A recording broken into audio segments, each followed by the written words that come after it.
Huomenna mä oon teidän kanssa taas juttelemässä. Mitä mulla on huomenna päällä? Millaisista miehistä tykkäätte, Pasi? Mulla on hirveän tärkeää, että mies on fiksu.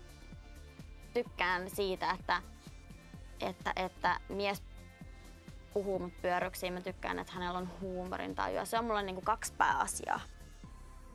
Fiksu ja että on huumorintajua. Sellaisista miehistä mä tykkään. Millainen hame neidillä on kumpunsa peittämä?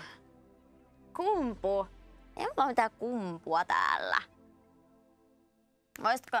Nyt mua aina kiusataan tästä. Mä voin nousta nyt seisomaan, kun mä oon laittanut tämmösen hameen. Niin teen nyt sitä sen verran paljon, että ei nyt tehdä tänään sitten mitään poikkeusta.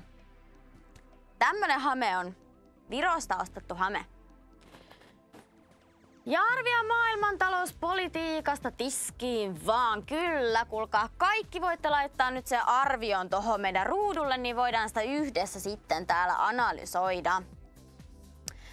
Ok, Mieki, noin 58, just kotia tulin Ravantelis, tanssikaverin löysin, mut se oma numeron kerran.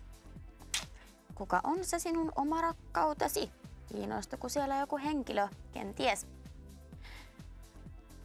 Taruane ja Juha, sinä olet tosi seksikäs, upea asu, kruunaa kauneuttasi, olet mun mielestäni tuhkima prinsessa, suukot sulle Vesa. Tää oli kylmättä. Niin, mulla on 2 henkilöä. Sinne. Se oli ihana viesti. Se oli ihana. Juha ei ole näyttänyt sen asua vielä tänään. Milloin on Juhan asu?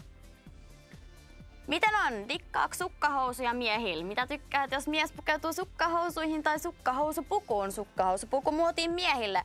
Jamihan oli hei täällä ihan pari iltaa sitten, vai mites pitkä aika siitä oli sukkahousupuku päällä, mutta se ilmeisesti herätti vähän närkästystä.